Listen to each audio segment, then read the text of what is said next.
Monsieur Roger Lumbala, bonjour. Bonjour madame. Qui est Monsieur Roger Lumbala? Monsieur Lumbala, c'est un citoyen congolais qui aime son pays d'abord. Je suis tellement amoureux de ce pays que j'ai sacrifié toute ma jeunesse, toute ma vie pour ce pays. J'ai commencé à militer à l'UDPS quand il n'avait pas encore créé le parti politique. À partir de la lettre ouverte au président de la République des 13 parlementaires en 1979, veut dire 79, et même à l'époque où le président Mobutu avait interdit des cravates dans notre pays, moi je portais des cravates en signe de protestation. Je suis allé en Europe très jeune, là j'ai commencé grâce à un grand frère Viking Zouzi, qui est encore membre de l'UDPS aujourd'hui à Bruxelles, où en 84-85, j'ai commencé à lutter au sein de l'UDPS jusqu'à devenir même président de l'UDPS en France, élu en 1993. Pour vous dire que le parcours, nous avons commencé par les agents qui collaient les affiches jusqu'à devenir responsable numéro 1 dans un grand pays comme la France. Et puis par la suite, nous avons constaté qu'après cette année de tourner en rond avec Mobutu dans la conférence nationale souveraine, qu'il fallait faire comprendre Mobutu qu'il devait partir. Et c'est avec Mosé Laurent Désiré Kabila que Mobutu a fini par prendre la poudre des scampettes. Et moi, je suis revenu en République démocratique du Congo. Avec Mosé, nous avons connu la déclaration faite en Angola, où Mosé lui-même avait dit qu'il était toujours dans la peau d'un rebelle, alors qu'il était déjà président de la République. Et nous nous sommes retirés pour faire le RCD. Et au RCD, j'ai vu que les choses ne marchaient pas comme moi, je le voulais, comme le peuple l'attendait. Je suis allé faire le RCDN en 2000 et je suis devenu président du RCDN jusqu'à aujourd'hui. Vous êtes président du Rassemblement des Congolais démocrates et nationalistes, RCDN, jusqu'à ce jour? Et bien sûr que je suis le président. Je l'ai créé en 2000 et jusqu'à aujourd'hui, je suis le président du RCDN. Vous gérez ça comment? Mais je gère ça comme tous les autres partis politiques. Nous sommes officiellement reconnus au ministère de l'Intérieur.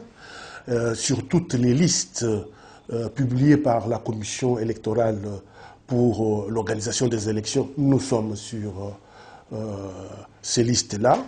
Et nous gérons le parti comme tout parti politique, c'est-à-dire avec des membres qui sont avec nous. Et vous savez, quand on aime ce que l'on fait, on se sent mieux dans la peau. C'est ça mon cas. J'aime mon pays, j'aime servir mon pays, j'aime la politique, j'aime les tiraillements, j'aime les débats, j'aime les combats. C'est ça même la vie de Roger Lumbala. En avril 2003, vous étiez ministre du Commerce extérieur dans le gouvernement de transition. 2 ans plus tard, le gouvernement sera remanié sans que vous ne soyez reconduit. Pourquoi? Ce n'était pas un problème d'incompétence? Non, le gouvernement n'était pas remanié. C'était un gouvernement issu de l'accord de Sun City, où je suis très compétent. Je suis formé dans une grande université, là où Michel Rocard a étudié. Donc je suis très compétent, en France, plus précisément. Mais nous avons eu des problèmes politiques avec l'ancien vice-président Jean-Pierre Bemba, et puis à l'époque, le président Joseph Kabila n'avait pas compris que je suis un homme de conviction. Et ce qui avait fait que j'étais sur la liste de ministres suspendus. Il y avait 6 ministres qui étaient suspendus à l'époque, de 1+4. J'étais sur cette liste-là, ce n'était pas un remaniement. En 2006, vous retournez dans votre circonscription électorale pour faire élire à la députation nationale. Avec quelle ambition? Ou juste une motivation politique? Ah, vous savez, à l'époque, j'avais mon frère aîné, André-Philippe Fouta, qui fut le coordonnateur de l'AMP à cette époque-là, qui est de mon territoire, Miabi. Je suis allé les derniers jours de la campagne électorale. Mais comme ma réputation avait précédé ma présence physique, le dernier jour que j'ai battu campagne, j'avais battu mon grand frère en plate couture. Et j'étais élu député. C'est pour vous dire tout simplement que j'étais le mieux coté par mon peuple autrefois. En 2016, vous étiez président de la commission parlementaire à Kayemba. Pour que vous aviez eu sous votre contrôle les carrières diamantifères à l'époque. Quelle a été la conclusion du dit contrôle? La commission Kayemba, ce n'était pas pour les diamants. La commission Kayemba, c'était pour les conflits des limites des territoires entre le Congo et l'Angola. C'est là que le président de l'Assemblée nationale de l'époque, Vital Kamerhe, avait jugé bon de désigner M. Roger Lumbala. Je n'étais pas l'unique, mais j'étais l'un des citoyens congolais, des députés qui pouvaient aller trouver solution à ces problèmes. C'est ainsi que nous étions partis là-bas, dans une délégation.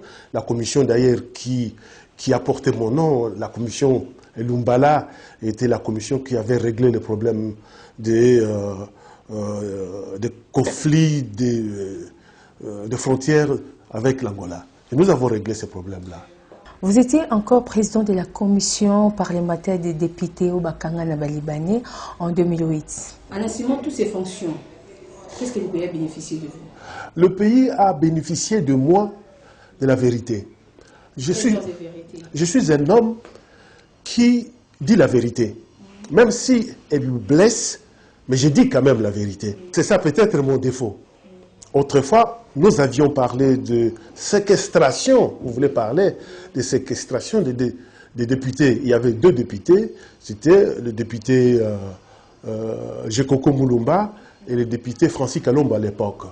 Et je pense que le rapport de la commission, de ma commission, a été voté à l'unanimité par l'Assemblée nationale. Cela veut dire que j'avais dégagé des lignes qui faisaient voir à tous les députés, même Francis Kalombo lui-même qui était dans la salle, il avait adopté ces rapports-là. Donc c'était un rapport, c'était une commission qui avait fait un rapport correct. Pour gagner la confiance du peuple congolais en 2011, vous avez créé une plateforme électorale soutien à Étienne Tshisekedi. C'était pour quelle finalité? C'était pour l'élection du président Étienne Tshisekedi. Vous dites vous-même que c'était une plateforme électorale. Donc c'est cette plateforme-là qui a travaillé, qui a poussé le peuple congolais à comprendre qu'il fallait voter M. Étienne Tshisekedi au Mulumba. Je sais qu'il y avait à l'époque beaucoup d'acteurs qui étaient autour de lui. Il y avait la dynamique Tshisekedi président, il y avait le 7 soutien à Étienne Tshisekedi. Tout le monde, unanimement, avait accepté que Roger Lumbala avait fait un travail. Et ce travail-là, jusqu'à aujourd'hui, les gens continuent à me remercier pour ce travail-là, même s'il y a certaines incompréhensions dans certains déplacements de langage qu'il y a eu après, mais tout le monde sait que les relations que j'avais personnelles avec le président Étienne Tshisekedi, le travail que j'avais fait en 2011, personne d'autre ne l'a jamais fait jusqu'à sa mort. Dès après la création de votre plateforme, on annonce votre présence aux côtés du M23 à Bunagana. Et de là, vous déclarez votre candidature à la présidentielle. Expliquez-nous. D'abord, il faut que je vous parle de Bunagana parce que vous avez cité. C'est vrai que je me suis retrouvé là-bas, pas pour les comptes du M23, parce que je n'étais ni dans la structure militaire, ni dans la structure politique. Je n'étais qu'un invité qui était parti là-bas pour participer aux négociations, comme aussi le gouvernement de la République avait associé dans sa délégation l'abbé Malou Malou, le François Mwamba qui étaient d'autres partis politiques et de Christian Badibangui et autres. Et c'est ainsi que nous aussi, Nous avons participé à ce pourparlers de Kampala. Mais la deuxième question, vous avez dit, c'est quoi? Vous déclarez votre candidature à la Je présidentielle. déclare ma candidature Expliquez-nous.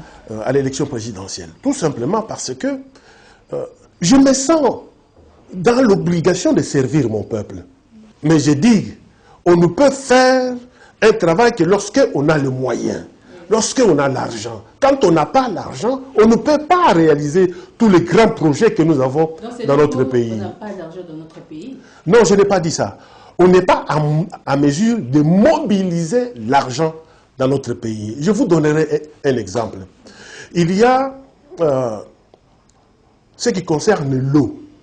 L'eau douce de la République démocratique du Congo peut nous produire 62 milliards de dollars américains par an. L'eau douce, si nous la vendons. Il y a un projet de la BAD pour ce qui concerne le pays du bassin du lac Tchad. Vous savez que le lac Tchad avait 23 000 km² en 1960. Aujourd'hui, le lac Tchad a 2000 km². Donc l'eau est en train de sécher. Dans quelques années, il n'y aura plus de l'eau dans le lac Tchad. Alors que ces bassins-là profitent à 6 ou 7 pays. Quand ils n'auront plus d'eau, ils iront chercher l'eau là où elle se trouve par la force. Ils viendront par la force chercher de l'eau dans notre pays. Parce que nous avons de l'eau. Et l'eau du fleuve de la République démocratique du Congo, le 100% de cette eau, ce n'est pas l'eau de la République démocratique du Congo. Il y a 11 pays qui déversent par des affluents de l'eau dans ces fleuves. Mais la République démocratique du Congo, comme nous avons 3000 cours d'eau, nous déversons 62% de 100% des eaux que nous avons dans le fleuve Congo. C'est ce qui fait que, comme la BAD veut absolument alimenter ou aider le lac Tchad à bénéficier de notre eau, ils pourront mettre des pipelines à partir de l'embouchure du fleuve Congo qui vont ramener 100 milliards de mètres cubes par an au lac Tchad, et ça va nous permettre d'avoir 100 milliards de dollars américains par an.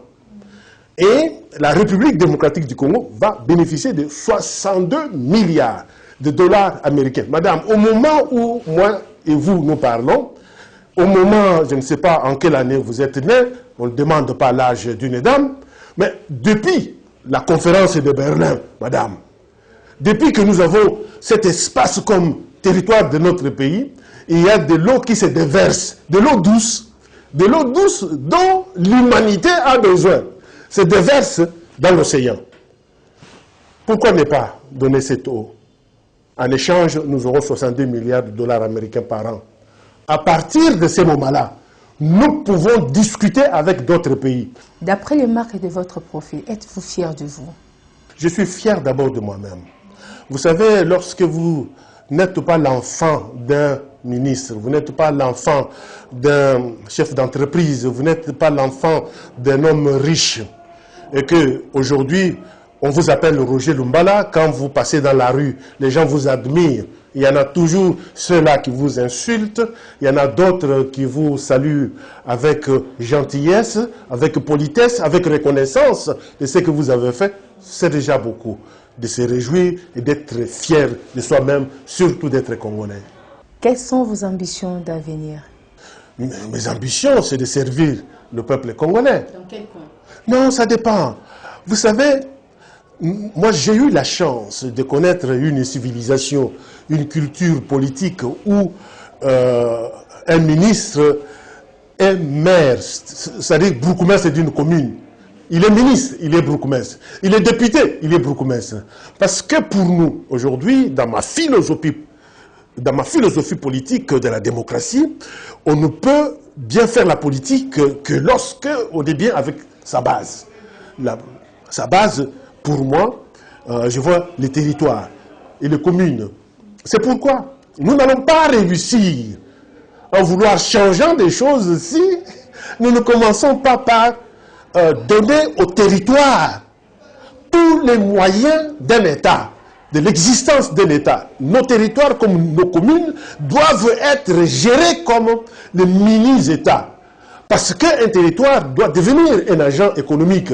Le territoire ne peut pas attendre que le gouvernement central puisse envoyer de l'argent.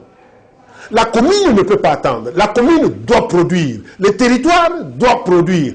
Comment est-ce que c'est possible? Vous savez, on m'a toujours posé la question, comment pouvez-vous réaliser cela? J'ai dit, moi j'ai eu la chance de lire beaucoup. Et de temps en temps, je lis. L'homme blanc avait dit autrefois, si vous voulez cacher quelque chose au noir, il faut le mettre dans les livres.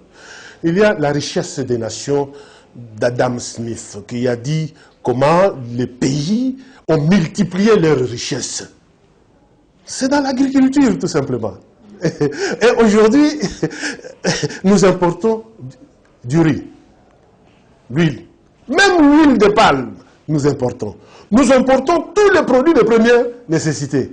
Alors qu'à l'époque, la République démocratique du Congo exportait tous ces produits de première nécessité. Le Rwanda, l'Ouganda, tous les 9 pays voisins viennent vendre ici. Ils ont constitué, ils ont transformé la République en leur marché. L'Afrique est comme un revolver, comme disait François Fanon, et dont la gâchette est en République démocratique du Congo. Il suffit de déclencher cette gâchette-là pour que l'Afrique se développe.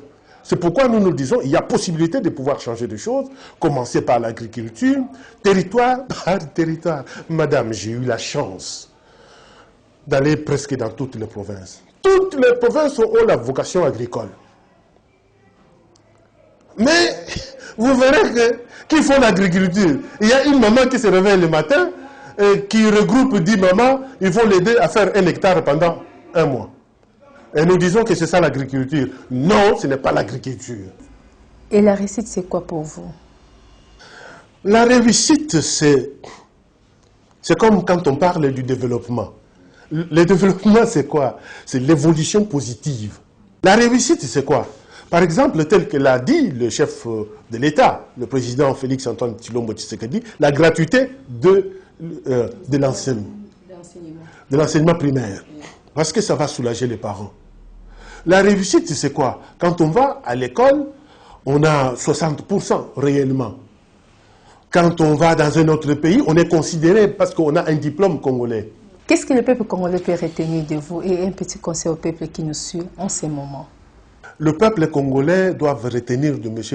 Roger Lumbala comme un homme objectif. C'est lui qui, lorsque quelqu'un fait quelque chose de bien, il applaudit. Lorsque quelqu'un ne fait pas quelque chose de bien, donne un conseil et fait des propositions. Parce qu'il ne s'agit pas tout simplement de critiques, comme on dit que la critique est aisée. Mais il faut aussi faire des propositions. Quant à celui qui est là, de vous entendre, ou de réaliser ce que vous avez fait, ce que vous avez proposé, ou pas. À ce moment-là, vous allez critiquer. Aujourd'hui, moi, je soutiens le gouvernement Ilunga Ilukamba. Et je souhaite bonne chance à tous les ministres qui sont avec lui de pouvoir bien travailler pour le bien-être du citoyen congolais. Je soutiens le président de la République, Félix Antoine Tshisekedi Tshilombo, dans son action qu'il a menée. Parce que son action de 100 jours, c'est une innovation. Et j'aurais souhaité que le Premier ministre puisse aussi nous dégager un programme de 100 jours. Parce que c'est un programme d'urgence qui permet la réalisation de certaines choses à impact visible directement. Et ça peut nous permettre d'aller très rapidement dans la reconstruction des petites choses qui ont été négligées par-ci par-là. C'est ça l'objectif. L'État doit exister pour le peuple. Et non pas le peuple continuer à souffrir à cause de l'État. C'est pourquoi je demande au peuple, citoyen congolais, de me faire confiance. Et je suis convaincu que dans les jours à venir, nous serons ensemble pour mener à bien la politique de notre pays. Je vous remercie. Merci pour votre disponibilité. Merci beaucoup, madame.